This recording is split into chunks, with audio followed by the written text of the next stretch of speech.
Señor Jesús, te agradecemos esta tarde por tu presencia entre nosotros, Señor. La distancia nos separa, pero tu espíritu nos une, Señor. Y estamos juntos aquí, delante de ti en tu presencia, como sentados a los pies, a tus pies, Señor, así como estaba María, Señor. Así estamos hoy, Señor, este lunes 5 de octubre, sentados a tus pies para aprender de ti, Señor, lo que tú quieres enseñarnos en este tiempo, Señor. Sabemos que muchas veces se enseña la palabra de una manera muy superficial, pero nuestra intención, Señor, es que tú nos hables profundamente al corazón y conocer realmente cuál era la intención de las palabras que tú usabas y las cosas que tú dijiste, por qué las dijiste y cómo las dijiste. Te pedimos la asistencia de tu Espíritu Santo, Señor, en este tiempo para que nos hagas comprender y entender tu palabra, para que no solo quede en teoría, Señor, sino que pase a formar parte de nuestra vida, Señor. Porque solo tú tienes palabras de vida eterna, Señor Jesús. Bendice este estudio, Señor, y bendice a nuestros hermanos que están conectándose y a los que están por conectarse, Señor. Y Señor, estate con nosotros en este tiempo y te lo pedimos en el precioso nombre de Jesús. Amén. Bueno, hermanos, básicamente vamos a continuar el capítulo 5 desde el versículo 30, porque en el estudio pasado el capítulo es largo y el capítulo 6 que continúa también es bien largo, así que tampoco lo vamos a terminar. Pero de alguna manera, para tener una conexión en el video más o menos, el capítulo 5 del versículo 30 que vamos a empezar tiene una conexión del bloque desde el versículo 5, desde el versículo 19 del capítulo 5, en donde Jesús está hablando básicamente acerca de qué tipo de relación tenía él con el Padre, ¿no? Y pasamos a explicar de que la relación que tiene Jesucristo con el Padre describe básicamente la comunidad que hay en la deidad, ¿de acuerdo? Es decir, Dios es un ser. Es un ser que es un núcleo que tiene tres conciencias o hay tres personas. No lo podemos entender, pero Dios se ha revelado de esa manera. ¿De acuerdo? Está el Padre, está el Hijo y está el Espíritu Santo. Y el capítulo 5, cuando Jesús está hablando acerca de la comunión que tiene con el Padre y la manera en la que se relaciona con el Padre, dan a entender de que en Dios hay al menos, por lo que dice Jesús, dos personas que pueden conversar entre sí, ¿no? Luego, después de la revelación progresiva que hemos recibido por la palabra, entendemos que el Espíritu Santo también es Dios y que también tiene una voluntad, como más adelantito lo vamos a ver. Entonces, en este capítulo 5 Jesús está hablando acerca de qué relación tiene Él con el Padre y cómo interactúan. Entonces, vamos a leer el bloque el bloque que nos corresponde ahora, desde el versículo 30 al 35 del capítulo 5, para continuar el estudio, ¿ok?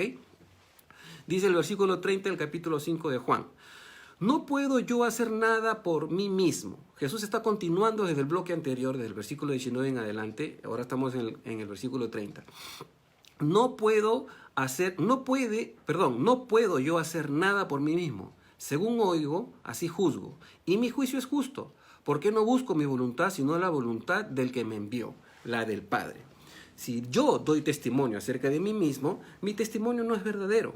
Otro es el que da testimonio acerca de mí, y sé que el testimonio que da de mí es verdadero. Vosotros enviasteis mensajeros a Juan, y él dio testimonio de la verdad.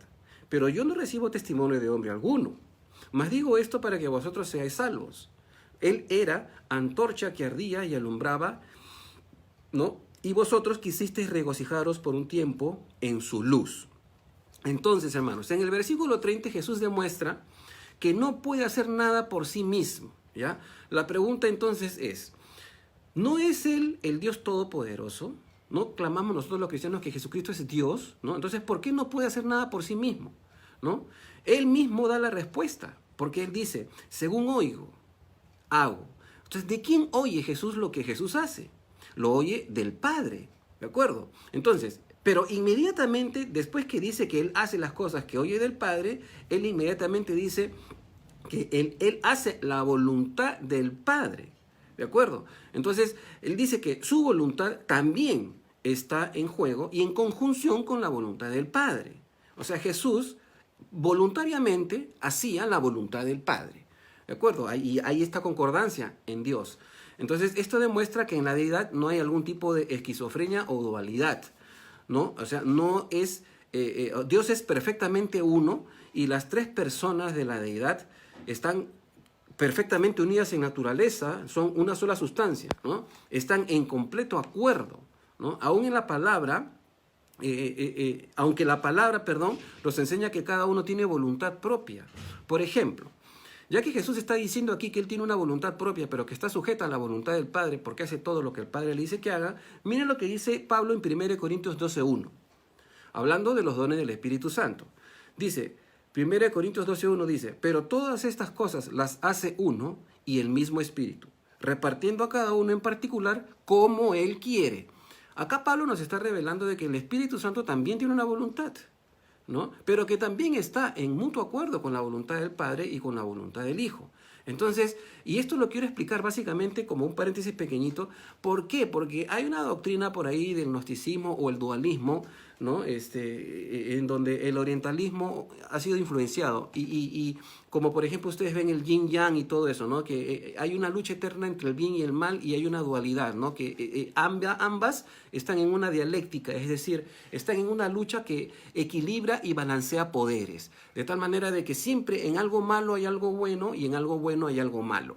Y esto no es así en el caso de Dios. Dios no está en una dialéctica en sí mismo. No es que un día el Padre le dice a Jesús, anda, haz esto, y Jesús le dice, no quiero, pues, ¿no? Y que el Espíritu Santo le dice, bueno, yo tampoco estoy de acuerdo con usted, entonces mejor no nos hablamos. No, no es así, ¿de acuerdo? O sea, Dios no existe, en Dios no existe este dualismo.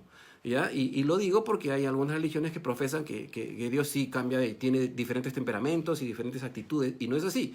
Dios es el mismo ayer, hoy y por los siglos. Entonces, en ese sentido, cada uno tiene una voluntad, pero las voluntades están en perfecta armonía.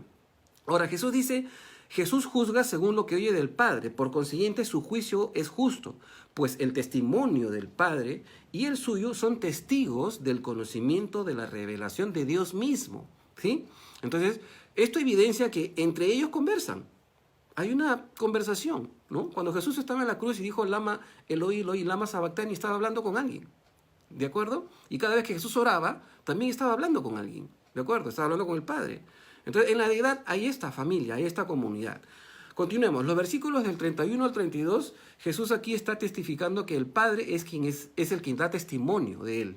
Sin embargo, aparentemente, en Juan 5:31, que acabamos de leer, y en 8:14 se puede entender como una pequeña contradicción, ¿no? Pero no la hay. O sea, en ambos pasajes Jesús trata asuntos distintos. Por ejemplo, aquí en Juan 5:31, ¿ya? En Juan 5:31, por ejemplo, dice,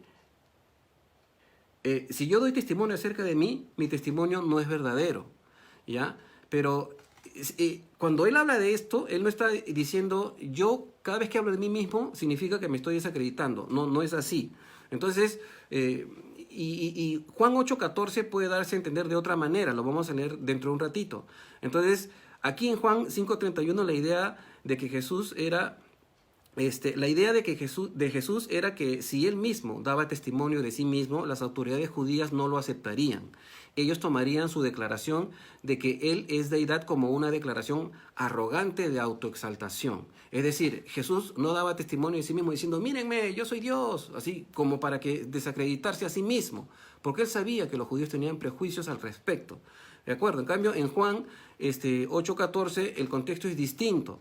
¿Ya? El hecho de que Jesús diera testimonio de sí mismo es completamente válido, ya que una persona es la única que conoce totalmente su propia existencia. ¿Por qué? Porque en Juan 8:14 le acusaron a Jesús diciéndole, ya ves, tú das testimonio de ti mismo, tu testimonio no es verdadero.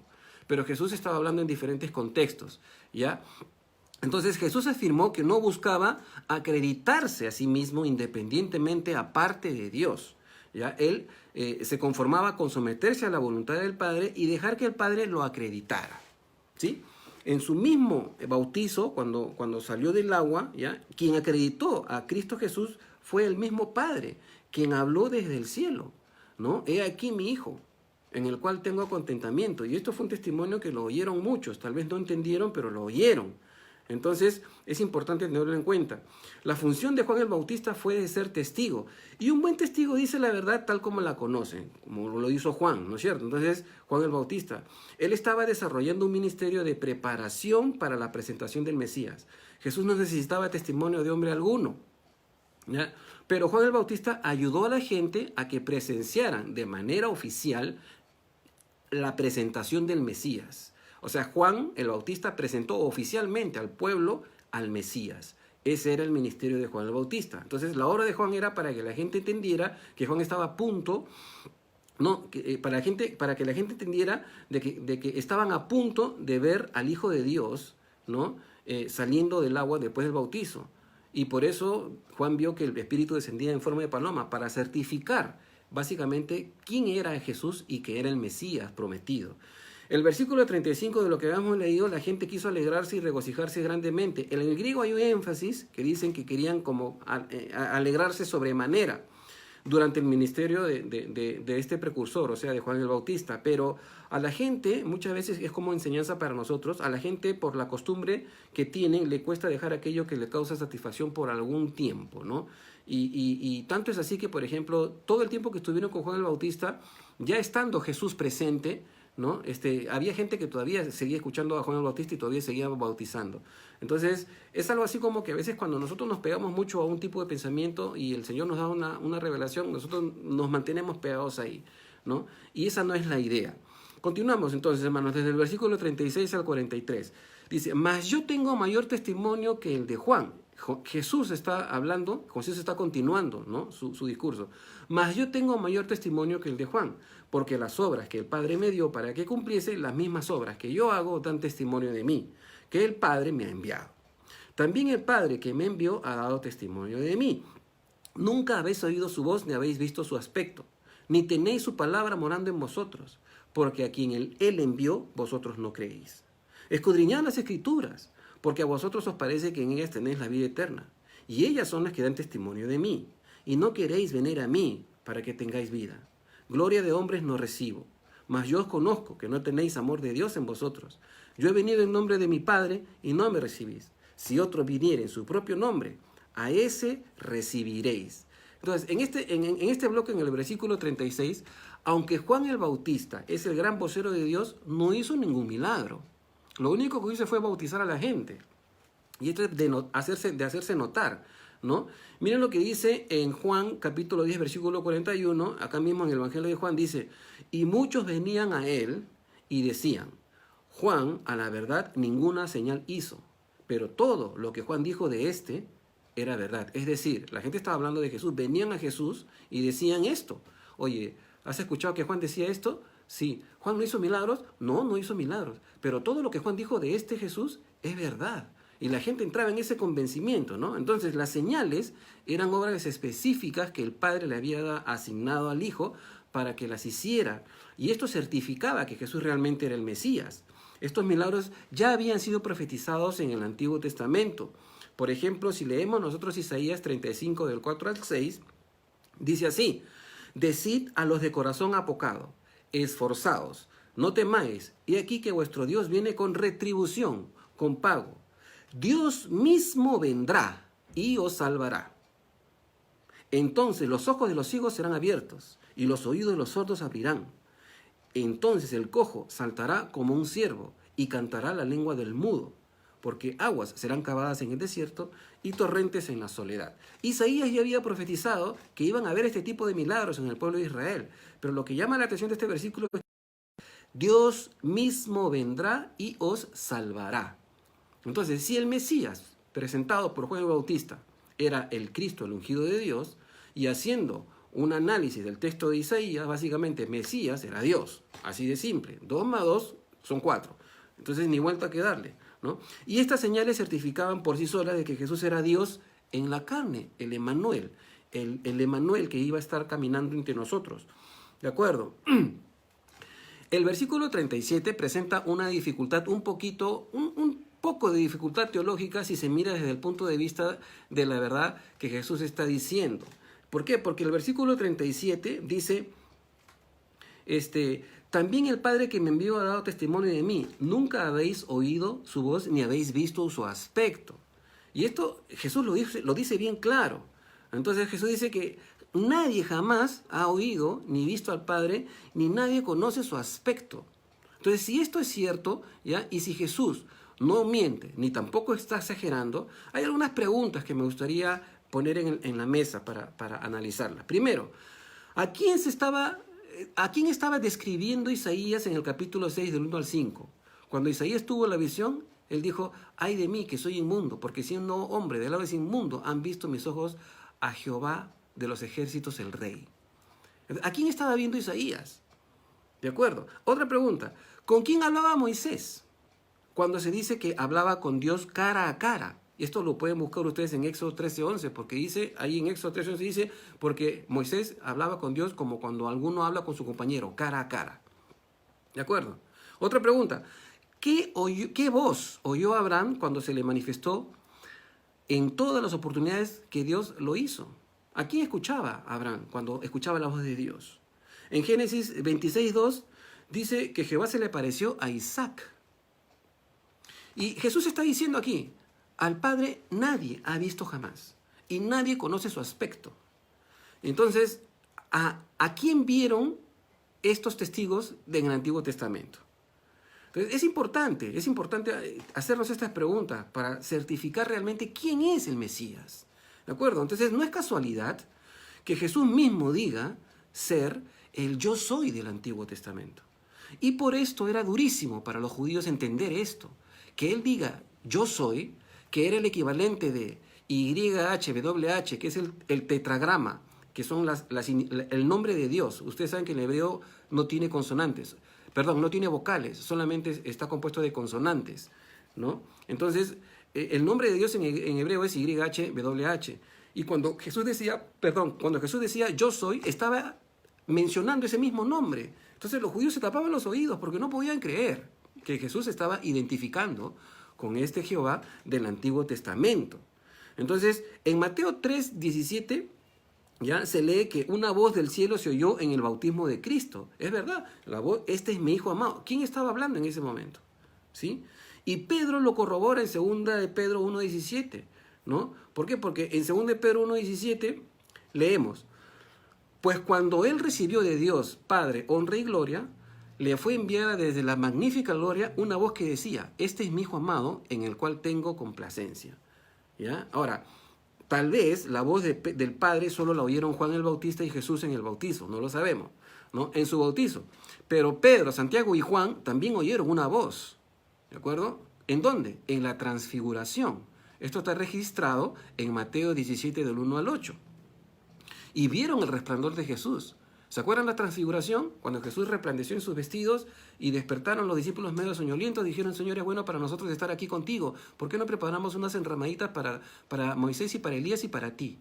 Y en ese momento se escucha una voz, este es mi Hijo amado, a él oíd. O sea, pero Jesús está diciendo, nadie ha escuchado su voz. ¿De acuerdo? Entonces hay que tener esto bien presente. ¿Por qué? Porque, hermanos, el Mesías, el ungido de Dios, es más que un mero hombre. ¿De acuerdo? Era Dios mismo caminando entre nosotros. El Emmanuel, el Dios con nosotros. ¿De acuerdo? Entonces podemos concluir que si el Padre ha hablado en el pasado es un misterio, ¿ya? Que alguien haya oído su voz, ¿no? O tal vez solo desde que Jesús vino al mundo y el Padre habló diciendo que Jesús era su Hijo es cuando la voz del Padre se manifestó, ¿no? Pero lo que sí podemos afirmar, debido a que Jesús dice que Él es el yo soy del Antiguo Testamento, que era Jesús quien estaba hablando en el Antiguo Testamento. ¿Por qué? Porque el verbo de Dios expresa a la deidad. Por eso que Juan, en este evangelio, le interesa mucho describir la naturaleza de Cristo Jesús y lo llama la palabra, la expresión del pensamiento de Dios. Jesús es el verbo de Dios, la expresión de la deidad. Cuando nosotros nos relacionamos con la deidad, lo hacemos por medio del verbo, por medio de Jesús. Entonces el Mesías que vino aquí no era cualquier fulanito, no era el hijo de María nada más, era el mismo Dios encarnado. ¿Ya? Continuamos, los versículos del 38 al 40, Jesús hace referencia a que el testimonio del Padre está en las Escrituras. Es cierto, en las Escrituras que escribió Moisés, ¿no? Las Escrituras testifican quién sería el Mesías y la naturaleza del ungido de Dios. Por ejemplo, si leemos Isaías 9:6, miren lo que dice acerca de este ungido, este Mesías. Porque un niño nos es nacido, Isaías 9:6, porque un niño nos es nacido, hijo nos es dado, y el principado sobre su hombro, y se llamará su nombre admirable, consejero, Dios fuerte, Padre eterno, príncipe de paz. Son los nombres que Isaías le da al Mesías. Son los nombres que Isaías le da al niño que iba a nacer. ¿Ya? Me llama la atención, Dios fuerte, Padre eterno. Son unos nombres que solamente se le atribuyen al Dios, al único Dios verdadero. En el versículo 39, cuando Jesús dice, escudriñad las Escrituras, ¿no? Porque a vosotros os parece que en ellas tenéis la vida eterna. En este versículo, en el griego, se puede traducir de esta manera. Ustedes escudriñan las Escrituras. O sea, es como que Jesús les estaba diciendo, a pesar de que ustedes escudriñan las Escrituras, ustedes no creen quién soy yo. Ese es el contexto, ¿no? Jesús afirma que los judíos conocían que las Escrituras son palabra de Dios, pero no podían ver que las Escrituras hablaban de Cristo, del ungido, del Mesías. Y esto a pesar de las palabras y las señales que Jesús hacía. Para los religiosos judíos era inconcebible que el hijo de un fulanito, porque ellos pensaban que era hijo de José, ¿no? El carpinterito de una de las ciudades de una fama, de una reputación no tan buena, Nazaret, ¿no acuerdo? Sea, ¿no? Que este personaje sea el Jehová de los ejércitos, pues. Era inconcebible para ellos, era imposible, no podía ser, ¿de acuerdo? Ellos esperaran tal vez a un Mesías que tenía que venir del linaje, bueno, Jesús desciende del linaje de David, pero por la carne, pero que tenía que ser pues un político, un rey, o que salía de la crema innata del sumo sacerdocio, de los escribas o de los fariseos, etc. Pero no fue así. Entonces, Jesús dice, sin embargo, Jesús les dice que las Escrituras hablan de él, pero aún así ellos no quieren aceptar que Jesús es el Mesías prometido y negaban venir a él.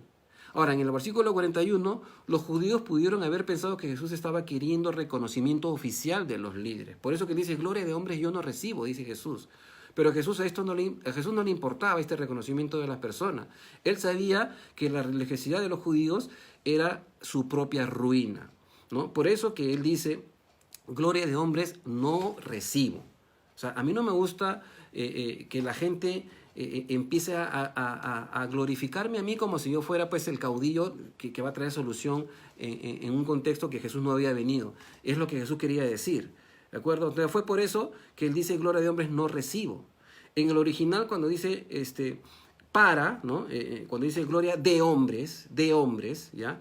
Esta palabra de en el original griego es para. Y esta palabra también se aplica para paralelo, de igual manera, en conjunción o como también.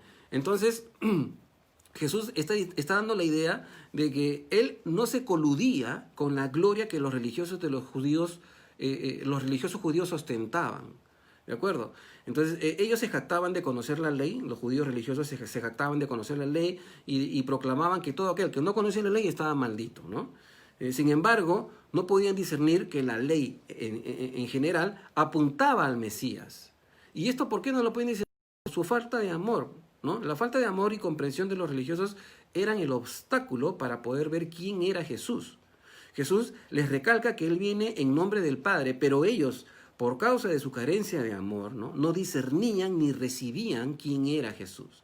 Pero sin embargo, sí recibirían a otro y creerían a otros maestros, a otros profetas, que no fuera el Hijo de Dios. Ahora, el versículo 43, ¿no? Cuando dice, yo he venido en nombre de mi Padre y no me recibís. Si otro viniera en su propio nombre, a ese recibiréis. También tiene una alusión escatológica. Es decir, el pueblo de Israel va a recibir a alguien que no viene en el nombre de Dios, que es el anticristo. Y esto también es profético, ¿sí? Jesús estaba dando una profecía aquí. Entonces, continuamos, hermanos. Versículos 44 a 47. Jesús dice, ¿cómo podéis vosotros creer, pues, si recibís la gloria de los unos de los otros y no buscáis la gloria que viene del Dios único? No penséis que yo voy a acusaros delante del Padre. Hay quien os acusa, Moisés, en quien tenéis vuestra esperanza. Porque si creyeres a Moisés, me creerías a mí, porque de mí escribió él. Pero si no creéis a sus escritos, ¿cómo creeréis mis palabras? Esto tiene una implicancia cataclísmica. El versículo 44 demuestra lo equivocados que estaban los religiosos, ¿de acuerdo? Buscaban la aprobación de los hombres y no la aprobación de Dios. Los religiosos buscaban el reconocimiento, la gloria, ¿no? La adulación, el que los llamen rabí, que eran personas especiales, ¿ya? Y querían esto de todo el pueblo, querían que todo el pueblo los traten como si fueran los superiores, ¿no? la crema innata de la superioridad, de la sapiencia en el pueblo de Israel, los que tenían contacto con Dios, una cosa así, ¿no? Entonces, esto nublaba el entendimiento de los religiosos de la época respecto a quién era realmente, de quién realmente estaba hablando en la ley, en el Antiguo Testamento, apuntando al Mesías, ¿ya? Entonces, no podían verlo, estaban enceguecidos en sus propias glorias, y esta es la gloria que Jesús no quería recibir, como ellos la reclamaban. Ahora, los versículos 45 al 47, Jesús hace un condensado del significado de la ley de Moisés y sus escritos. Acá vamos a poner algunos puntitos para poder entender bien, ¿ya? El versículo 44 al 47 lo voy a volver a leer para que lo tengamos en mente. Dice: no penséis que yo he acusado delante del Padre. Hay quien os acusa, Moisés, en quien tenéis vuestra esperanza. Porque si creéis a Moisés, me creeréis a mí, porque de mí escribió él. Pero si no creéis a sus escritos, ¿cómo creeréis mis palabras? Entonces, primero, Jesús no ha venido como juez, ¿ya?, sino como Salvador, ¿de acuerdo? Esto estaba escrito en la ley. En Deuteronomio 18, 15 y 18 dice bien claro, 15 y 18 dice bien claro: profeta como yo os levantará Jehová, a él oiréis. Y es por eso que los judíos tenían el entendimiento, vamos a leerlo después en el capítulo 6, en la multiplicación de los panes, los judíos tenían el entendimiento de que iba a venir un profeta especial enviado de Dios. Entonces, esto como el primero. Segundo, debido al testimonio y aceptación y reconocimiento de la ley, ¿no?, y porque los judíos se justificaban por conocer esa misma ley, entonces Moisés se convierte en el juez de ellos. Pues por su mano, por la mano de Moisés, ellos conocieron la ley, la palabra de Dios. ¿De acuerdo? Tercero, al no reconocer a Jesús como Mesías, invalidan y desacreditan la revelación de Dios escrita por Moisés, ¿no? Porque todo el Antiguo Testamento, ¿ya?, apunta al Mesías. Por eso Jesús dice: si no creéis a Moisés y a sus escritos, ¿cómo vas a creer mis palabras? Cuarto, Jesús les demuestra que no conocen realmente la ley, o no han comprendido que toda la ley está llena de tipos que simbolizan todo lo que el Mesías sería para ellos y para un mundo que no tenía un Salvador. ¿Por qué? Porque Cristo es el Cordero Pascual. Todo apuntaba a Cristo Jesús, pero los judíos no lo entendieron, los religiosos no entendieron esta parte. Quinto, Jesús certifica que no solo la ley, sino también los escritos de Moisés. Ahora, posiblemente cuando dice los escritos de Moisés, no solamente se refiere al Decálogo y a las leyes que están en Levítico y en Deuteronomio, ¿ya?, sino también posiblemente haciendo referencia a la historicidad de la narrativa del Génesis, por ejemplo, ¿no?, como escritura, y esto es que Moisés lo hizo como escritura histórica, ¿no? Moisés mismo la hizo con su propia mano. Y con esto, con esta frase, Jesús echa por tierra todo tipo de especulación acerca de la historicidad del Pentateuco. Aquí en un minutito les quiero explicar algo para que ustedes conozcan. Hay un asunto acá de la alta crítica o la crítica textual y la alta crítica, ¿ya?, que quisieron aplicar allá, por el siglo XVIII, siglo XIX, mediados, a la Biblia para desacreditarla, básicamente, ¿no? Y se llama la crítica textual, la alta crítica o la hipótesis documentaria. Entonces hay un señor acá que se llamaba, en los años 1844 y hasta 1918, que falleció, que se llamaba Julius Wellhausen, ¿ya? Esto era un teólogo alemán, cristiano erudito, un doctor en Biblia, un erudito bíblico, pero también era orientalista. Y este señor propuso la hipótesis documentaria. ¿En qué consiste la hipótesis documentaria? Consiste en que él propone que todo el Pentateuco no fue escrito por Moisés, sino que el Pentateuco fue compilado en el exilio, cuando permitieron a los judíos por mano de Zorobabel, Esdras, Nehemías regresar del cautiverio a su tierra, y ahí compusieron autores anónimos de dichos, de frases, de cuentos, el Pentateuco. Le llama la hipótesis documentaria. Son 4 documentos, JEPD. J por el documento yavista, el documento eloísta, el documento sacerdotal, ¿no?, y el otro no recuerdo bien. Pero el asunto es que lo que propone esta teoría es que Moisés no escribió el Pentateuco, que básicamente fue una compilación que hicieron los sacerdotes en la época cuando estaban regresando del exilio de Babilonia a su propia tierra, los judíos. Entonces, si eso es cierto, ¿de acuerdo?, básicamente, entonces, el Génesis es un mito, no existió, ni el diluvio, ni nada por el estilo. Y esto ya lo aceptan muchos teólogos. O sea, en la actualidad es vergonzoso, pero hay muchos teólogos cristianos que aceptan esta postura, ¿ya? Esta postura, esta hipótesis documentaria se llama, y la acepta. Incluso la Iglesia Católica también la acepta, ¿de acuerdo? La Iglesia Católica, bueno, en la Biblia latinoamericana, o en la Biblia, sí, creo que en la Biblia latinoamericana, no recuerdo bien, que Dios, ellos dicen que aceptan el evolucionismo y que Dios empezó a comunicarse con el ser humano cuando dejó de ser el bruto. Es decir, cuando el sapiens, el Homo sapiens pasó a ser el Homo sapiens. Es decir, cuando ya el mono empezó a pensar, recién Dios le pudo hablar. Lo cual es una blasfemia, ¿no? Pero bueno, lo creen. ¿Por qué? Porque hacen caso a estas hipótesis o a estas críticas textuales. Pero acá Jesús está diciendo bien claro, si no crees a Moisés y a sus escritos, ¿cómo vas a creer mis palabras? Jesús con esto está desbaratando todo esto. Está diciendo, Moisés escribió el Pentateuco y escribió de mí. Y escribió la historia que ustedes tienen en sus manos. Entonces, el punto número 6. Finalmente Jesús está revelando que la religión y la mala interpretación les ha producido incredulidad. Juan usa la palabra pisteo para esta parte, ¿no? Que significa fe, básicamente, para referirse a que los judíos tal vez tenían fe en los santos, ¿ya? Pero no los creían. Y esto es muy importante. ¿Por qué? Porque ahora en la actualidad hay teólogos que tienen fe en la palabra, pero no la creen. No sé si me dejo entender. Creen que la palabra es de Dios, pero no creen lo que la palabra dice. Y esto es algo que hay que hacer una diferencia, ¿de acuerdo? ¿Por qué? Porque una cosa es que tú creas a Dios y otra cosa es que tú creas en Dios. Los demonios también creen y tiemblan.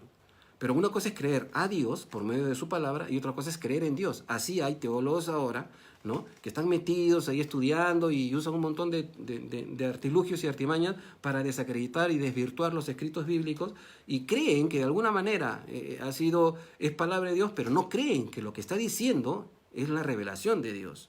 Y esto es importante notar. Como séptimo punto acerca de esta parte, Jesús hace una equivalencia entre las palabras de Moisés y las suyas. Tanto los escritos de Moisés como las palabras de Jesús están en sincronía. Él es el cumplimiento de la ley. Pablo dice que el fin de la ley es Cristo en Romanos 10:4. Punto 8 y último punto aquí en esta parte.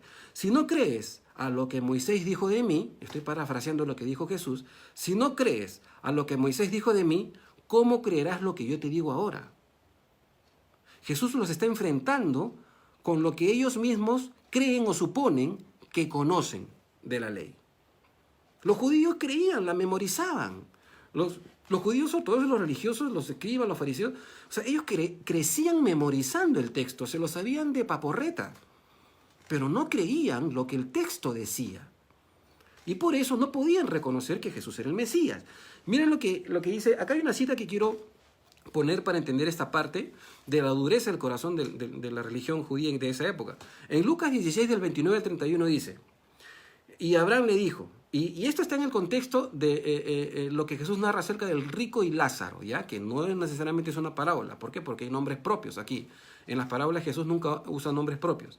Entonces, en esta parte Jesús está usando nombres propios, Lázaro y el rico y Lázaro. Y entonces, en Lucas 16, 29 al 31 dice, y Abraham le dijo, a Moisés y a los profetas tienen, óiganlos. Le está respondiendo a Abraham al que estaba quemándose en el Hades, al rico. Entonces el rico dijo, no, padre Abraham, pero si alguno fuere a ellos de entre los muertos, se arrepentirán. Pero Abraham le dijo, si no oyen a Moisés y a los profetas que hablan del Mesías, tampoco se persuadirán aunque alguno se levantare de los muertos. Y eso fue lo que pasó. O sea, los fariseos sobornaron, después de la resurrección de Jesús, sobornaron a gente para que niegue la resurrección, diciendo que el cuerpo se había robado. O sea, a pesar de la evidencia, negaban la resurrección. ¿De acuerdo? Y es que lo que dijo en la parábola esta del rico y Lázaro, ahí está. ¿No es cierto? Aunque alguien se levante de los muertos, no van a creer. Y eso fue lo que pasó. Y es interesante hacer un hincapié en esto.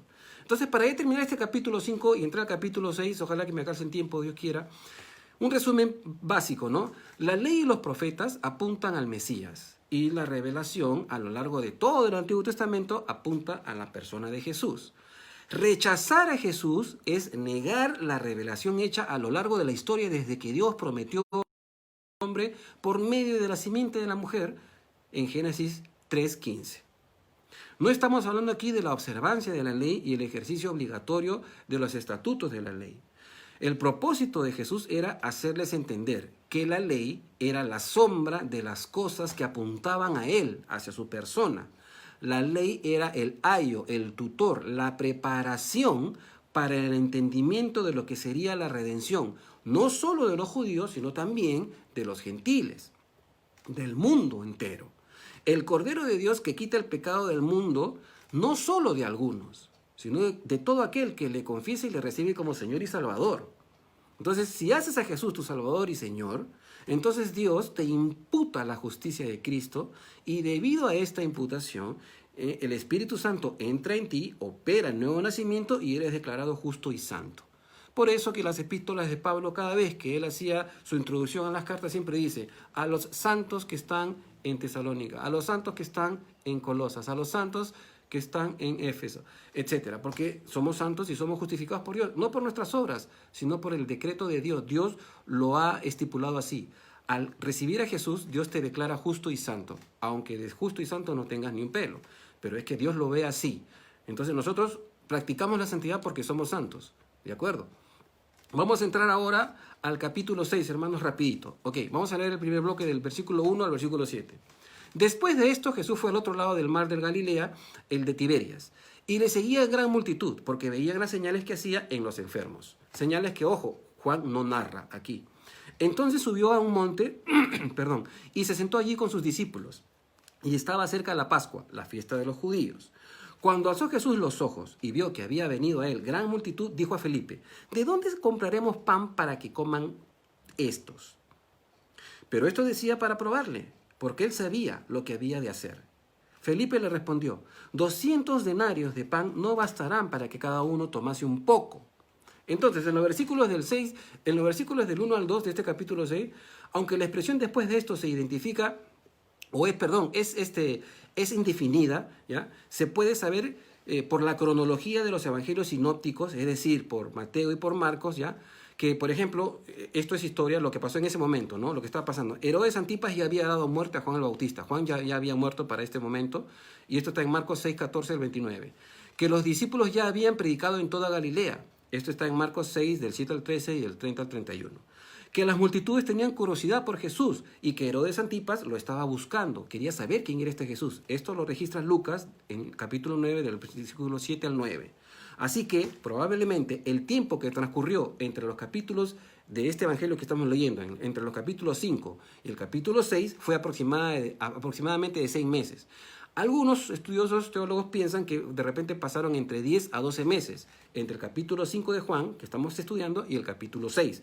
Por eso es que Juan introduce después de todas estas cosas.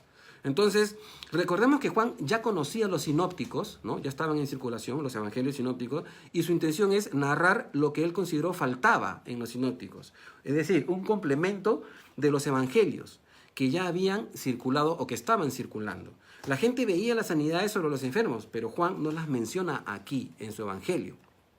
Ahora, en el versículo 1 Juan está conectando los eventos como si fueran una continuación, pero estos eventos ya estaban escritos en los sinópticos, como acabo de decir. Entonces, por eso se nota un salto de tiempo y de escenario. A este lago, el mar de Galilea, el otro lado se llamaba Tiberias, ¿no? Se le llamaba Tiberias, ¿por qué? Porque recibía el nombre así de un pueblo ubicado en la costa oeste del lago que fue edificado por Herodes Antipas. Era una ciudad que Herodes Antipas edificó y le puso, a la ciudad le puso Tiberias. Por eso le llamaban a esa sección del mar el mar de Tiberias. Ahora, versículos 3 y 4. Debido a que esta es la segunda Pascua que Juan menciona y además citó cuando menos una más en Juan 13, en capítulo 13, versículo 1, los eventos que Juan narra en este capítulo 6 ocurrieron aproximadamente un año antes de que Jesús fuera crucificado. Jesús tenía por costumbre apartarse para orar solo, pero esta vez lo hizo con sus discípulos. La gente lo había seguido, pues su fama era inevitable. Habían muchas señales que Jesús había hecho y la gente no podía ignorar esas señales. Entonces, las expectativas y los elementos para esta Pascua, ¿por qué? Porque estaba cerca la Pascua, se preparaban con bastante anticipación. Por alguna razón, Jesús aprovechó estos días para hablar del pan de vida. Es interesante, ¿no? Entonces, en la Pascua se comía el pan sin levadura y era muy representativo. Ahora, en los versículos 5 y 6 que hemos leído, del capítulo 6, perdón, en los versículos 5 y 7 del capítulo 6, la pregunta que Jesús le hace a Felipe, ¿de dónde compraremos pan para que coman estos? Es casi una obviedad, o sea, era obvio, no se podía, ¿no? O sea, no había cerca poblaciones para comprar tal cantidad de pan, ¿no? Jesús quiso que los discípulos vean que a pesar de lo imposible, Dios puede obrar de manera sobrenatural. Recordemos que Felipe era de Betsaida, una ciudad que estaba relativamente cerca, unos 40 kilómetros aproximadamente. Entonces, y Felipe conocía de repente que no eran suficientes todas las panaderías que hubiesen habido en ese tiempo para darle de comer a los 5.000. Entonces la respuesta de Felipe era imposible, ¿no? Cuando le pregunta a Felipe, ¿dónde sacaremos pan? Felipe dice, no es imposible, no podemos alimentar a todos estos. Entonces no había de dónde traer tanto pan. Además, ellos estaban con escasos recursos, solamente tenían 200 denarios. Entonces, no se sabe cuántas mujeres y niños había en la multitud. ¿Por qué? Porque cada vez que los evangelios narran las cantidades del gentilicio, nunca contaban ni a las mujeres ni a los niños. Era una cuestión cultural. Cuando dice 5.000 hombres, no necesariamente eran solamente 5.000 personas. De repente imaginemos que la mitad de ellos estaban con sus esposas. Ya son 7.500, ¿no? Son 5.000, ¿no? 7.500 más los niños. Aproximadamente como un promedio de 10.000 personas ahí. ¿De acuerdo? Entonces, no se sabe cuántas mujeres y niños habían en la multitud, pero es evidente que, de acuerdo con la estimación que hicieron los discípulos en ese momento, un denario alcanzaría para comprar pan para casi 20 personas. Porque los panes no eran como los de ahora, no eran una unidad de pan como las que tenemos ahora, eran como unas tortas, unos panes grandes, que lo usaban como cucharas incluso cuando comían. Partían el pan, metían a la charola o al plato a estas fuentes que tenían hechas de ladrillo o no recuerdo el material, y usaban como cuchara y comían. Los panes eran grandes, entonces como una pizza, digamos, ¿no?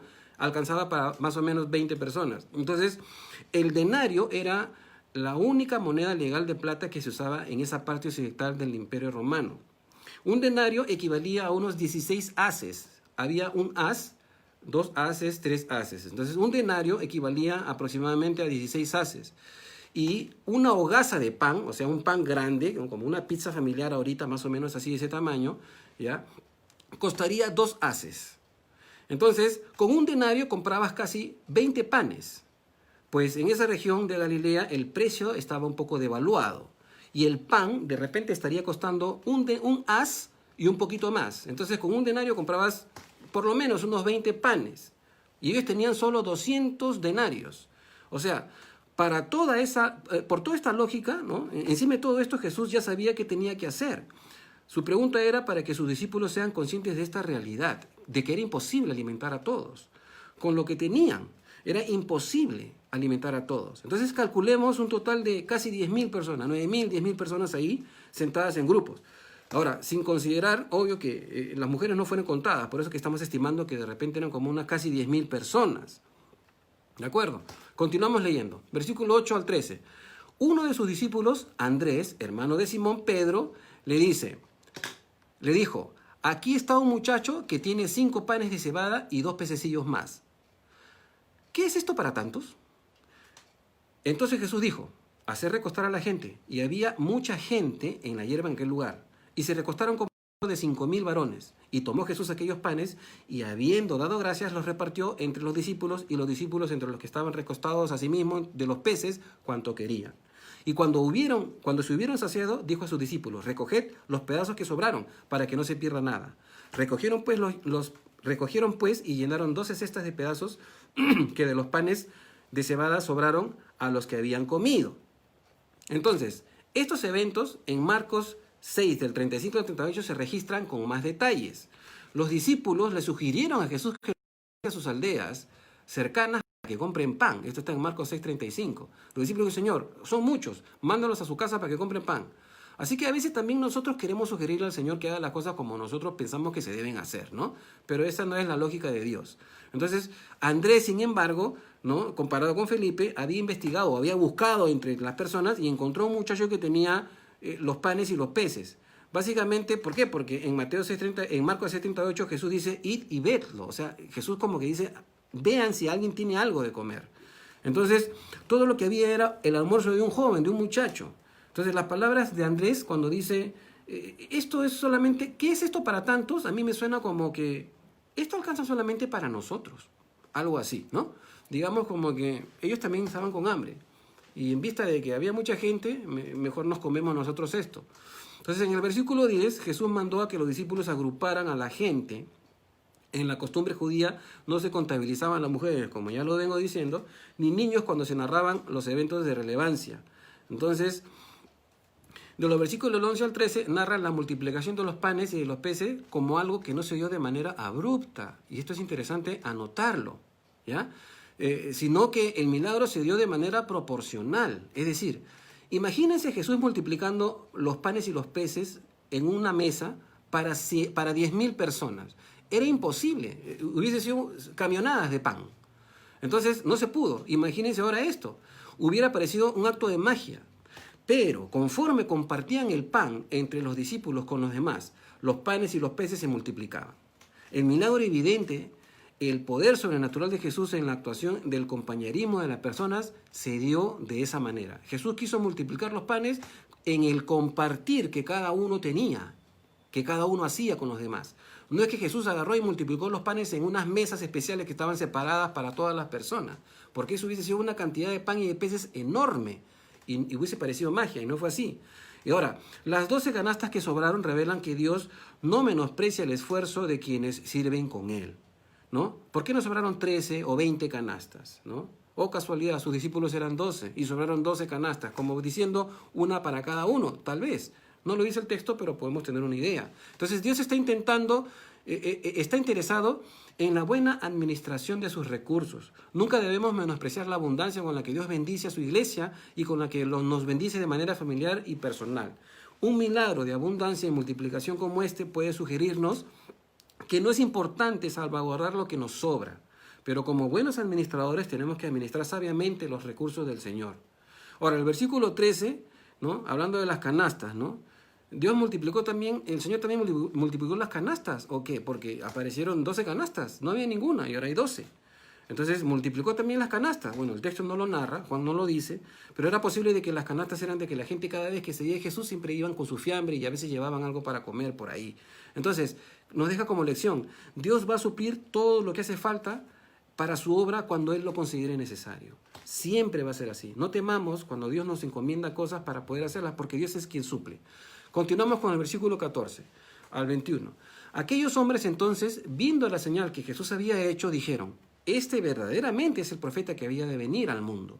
Pero entendiendo Jesús que iban a venir para apoderarse de él y hacerle rey, volvió a retirarse al monte solo. Al anochecer descendieron los discípulos al mar, y entrando en una barca iban cruzando el mar hacia Capernaum. Estaba ya oscuro, y Jesús no había venido a ellos. Y se levantaba el mar con gran viento que soplaba. Cuando habían remado como 25 o 30 estadios, vieron a Jesús que andaba sobre el mar y se acercaba a la barca, y tuvieron miedo. Mas él les dijo, yo soy, no temáis. Ellos entonces con gusto lo recibieron en la barca, la cual llegó enseguida a la tierra a donde iban. Entonces, en el versículo 14 la cosa es bien seria. ¿Por qué? Porque la gente pudo reconocer que algo extremadamente sobrenatural había pasado. La multiplicación de los panes y de los peces, ¿ya? Les recordó lo que dijo Moisés en Deuteronomio 18, que ya lo hemos tocado hace un ratito. Y ahora lo vamos a leer.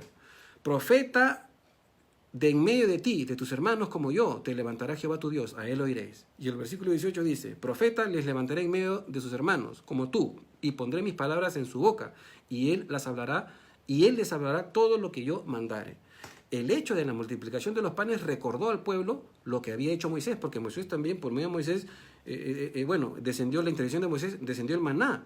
Ellos reconocieron que Jesús era el profeta prometido, pero no sabemos si pensaban que este profeta prometido era también el Mesías.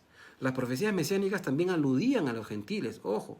Era algo un poco confuso entender que el Mesías vino para ser sacrificados en la mente de los judíos.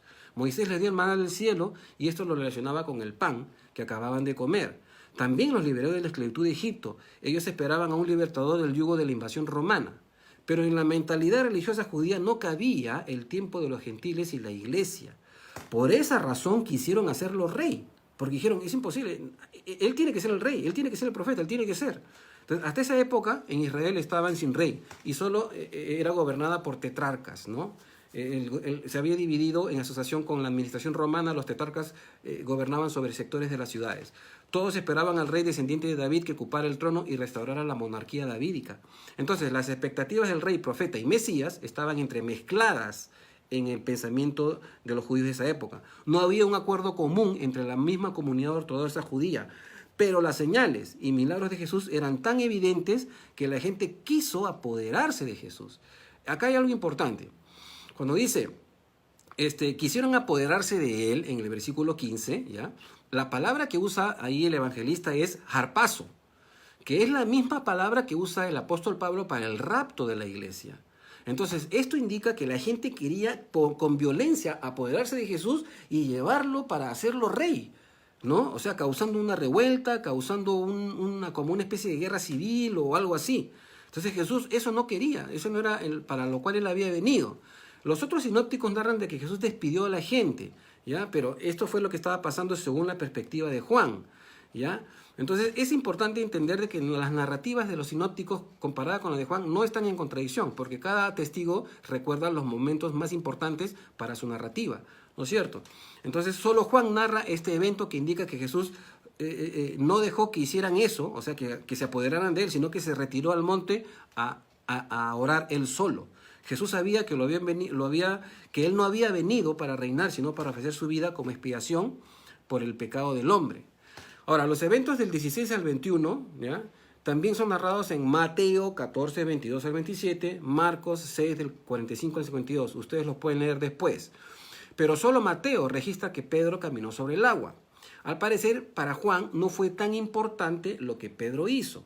Juan tenía en mente señalar a Jesús como el Mesías de Dios y no resaltar alguna proeza de sus discípulos, ¿ya? Entonces Jesús hizo que sus discípulos entraran en la barca y fueran a Betsaida mientras él despedía a las multitudes o huía de ellas porque quisieron apoderarse de él para hacerlo rey.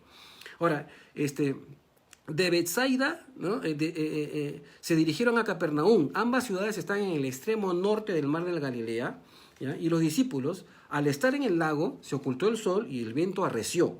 Y Jesús estaba en lo alto del monte, en lo alto del monte mientras ellos estaban remando. Jesús los estaba mirando. En Marcos 6, 47 a 48, que es la misma narrativa, ¿no? Dice que Jesús miraba cómo remaban con gran fuerza porque el viento les era contrario, ¿no? Y es interesante lo que dice en la Reina Valera contemporánea. En Marcos dice que Jesús intentó pasar de largo cuando los vio. Entonces Juan dice que ya habían navegado casi 25 o 30 estadios, que es como 5 kilómetros y medio, más o menos, aproximadamente, cuando vieron a Jesús pasando cerca de ellos, ¿no? Entonces eran aguas profundas y era imposible que alguien se pueda acercar a pie. Ellos pensaron que era un fantasma. Imagino la cara de susto de los discípulos, se habrán horrorizado, ¿no? Entonces Jesús tuvo que detenerse y subir a la barca con ellos y calmar los vientos para que puedan llegar sanos y salvos a la otra orilla. Ahora, ¿por qué Marcos, ya, esta es una pregunta, ¿por qué Marcos indica que Jesús se les quiso adelantar? Quiso pasar delante de ellos, ¿no? O sea, tal vez su intención era recibirlos en la otra orilla, pero como lo vieron y se asustaron, tuvo que abordar la barca. Entonces Jesús sabía perfectamente que les estaba pasando a ellos, en plena tormenta, ¿no? Y cómo estaban luchando para llegar a la otra orilla. Cristo mismo lo mandó, ¿no? Y de repente Él mismo permitió los vientos. Entonces, Dios es sabio, hermanos, pero Dios usa su sabiduría para favorecernos, a nuestro favor. Si Él nos manda a hacer algo y tenemos la persuasión de que Él es el que nos está mandando o nos está guiando, por más vientos que se levanten, por más vientos que soplen, ¿de acuerdo? Tenemos que estar fuertes en el Señor. Tenemos que tener la persuasión de que Él nos está guiando, ¿ya? Entonces no tengamos temor. De la misma forma en la que los discípulos se asustaron al ver a Jesús en medio del viento recio, ¿no? Y las olas que estaban embravecidas, así también muchas veces nosotros nos asustamos cuando el Señor en medio de una tribulación entra a actuar y nosotros no comprendemos qué es lo que está pasando. Y a veces estamos, ay Señor, pero ¿por qué pasa esto? ¿Por qué pasa esto otro? Tú estás orando por una situación difícil, estás esperando un milagro de Dios, pero sucede algo que te desencaja, te saca del cuadro. No te preocupes, Dios está actuando, Dios está obrando. El Señor cada vez que obra, no ha prometido que va a obrar conforme a tu sabiduría, ni conforme a tu lógica, ni a la solución que tú propongas. El Señor va a obrar soberanamente porque así es Él. Él se va a mostrar como tu Dios, tu Padre, todopoderoso, a tu favor. Entonces, es un ejemplo para nosotros. ¿Por qué? Porque esto sucede a veces nos pasa este temor, esto sucede por la falta de entendimiento, ¿no? De que siempre Él nos cuida. A veces nosotros no entendemos, incluso, y esto es un poco así como, no contraproducente, pero es como para examinar, incluso cuando Dios permite una enfermedad en nosotros, por alguna razón Dios está permitiendo las cosas. Recordemos a Job, por alguna razón Dios permite las cosas. Dios no hace experimentos con nosotros. El Señor les dijo a los discípulos, vayan al otro lado, suban a la barca y vayan al otro lado. Y Él se fue al monte a orar. Y los vio orando, estaban ahí, y los vio remando, que estaban ahí esforzándose contra el viento. Pero Jesús los seguía mirando. De pronto se le ocurrió caminar sobre el agua y tratar de adelantárseles para esperarles a la otra orilla. Pero como ellos lo vieron pasando, se horrorizaron. Entonces Jesús tuvo que entrar a la barca y decir, no teman, yo soy. Automáticamente, dice, llegaron a la otra orilla. Ahora, esto es interesante también verlo. ¿Por qué? Porque esto pudiera figurar otro milagro que sucedió ahí, ¿no? El milagro de caminar sobre el agua fue una verdadera señal que logró grabarse en la mente de sus discípulos, ¿no? Antes de Jesús, nadie pensó que esto podía suceder, ¿no? Pero por eso Mateo relata que lo adoraron.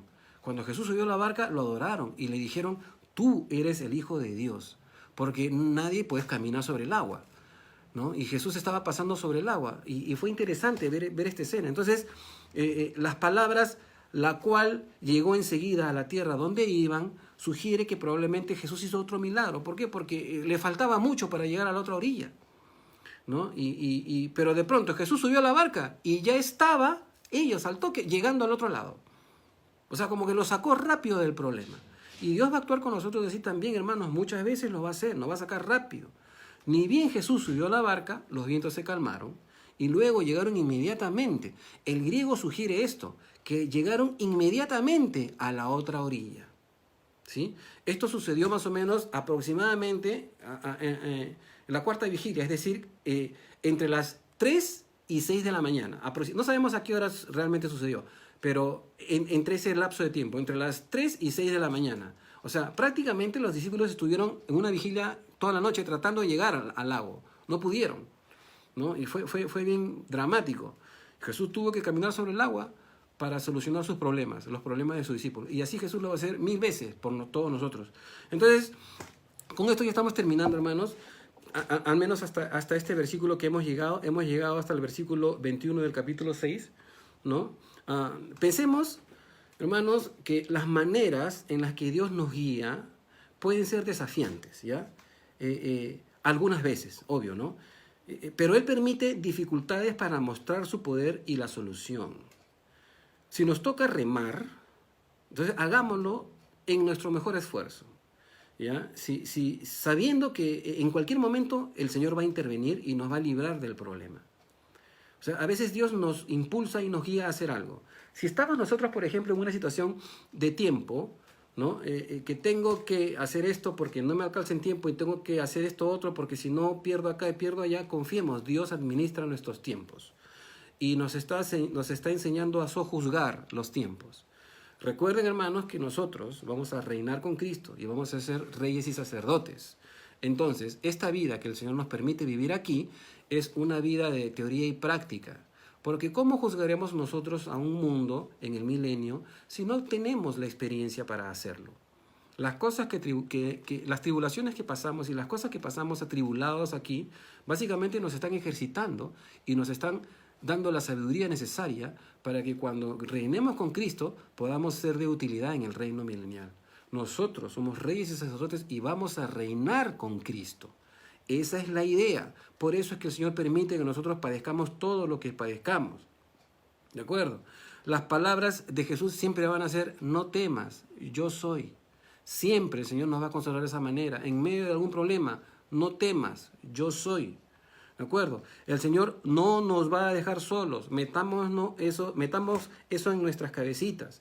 Nunca nos va a dejar solos, aunque a veces nos sintamos así. Él siempre está para ayudarnos y salvarnos y socorrernos. Ahora, Su presencia no siempre es sensorial. ¿Qué quiero decir con esto?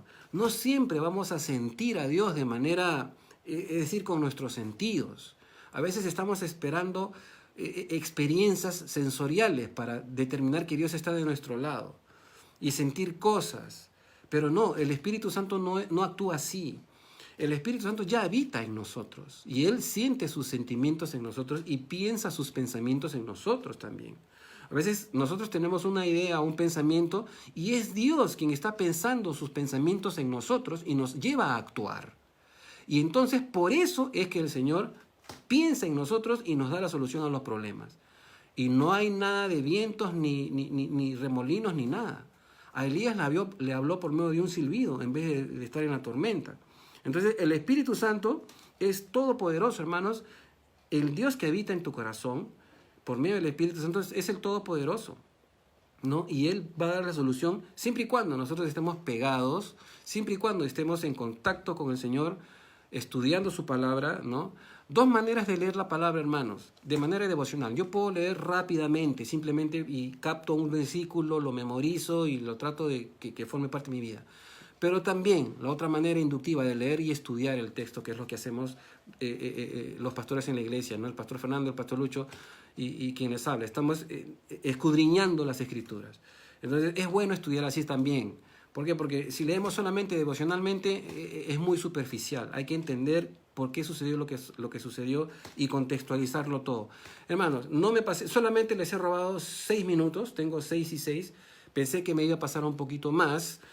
Gracias por su paciencia. Estoy tratando de no correr, estoy tratando de ser específico en los puntos que son específicos y que merecen atención, ¿ya? El próximo lunes continuamos con el estudio. Permítame orar para luego despedirnos de algunos hermanos que están escribiendo. Padre Santo, te agradecemos por esta tarde, te pedimos tu bendición, Señor, y el entendimiento de tu palabra. El video va a quedar ahí registrado, Señor, para quien lo quiera ver después. Te pedimos que cada vez que los videos que estamos dejando en el canal de YouTube, cada vez que sean vistos por personas que puedan ministrar su corazón, Señor. Porque esta es tu palabra, Padre Celestial. Y, Señor, te pedimos, Señor, que los hermanos también estén recomendando esto, que tengan el valor de recomendar los links de los estudios, porque tu palabra está siendo expuesta, Señor, por medio de las redes y podemos llegar a muchos corazones. Como dijo el pastor el domingo, Señor, antes estábamos en nuestras 4 paredes, pero ahora nuestras enseñanzas están transgrediendo fronteras. Tenemos hermanos en Estados Unidos, tenemos hermanos en Chile, tenemos hermanos en Ecuador que usan incluso nuestra alabanza, Señor. Y es un privilegio para nosotros servirte de esa manera, Padre. Gracias, Santo Dios, por esta tarde, Señor. Bendice a nuestros hermanos en la iglesia. Oramos por las necesidades de la iglesia también. En el precioso nombre de Jesús te encomendamos todo. Amén.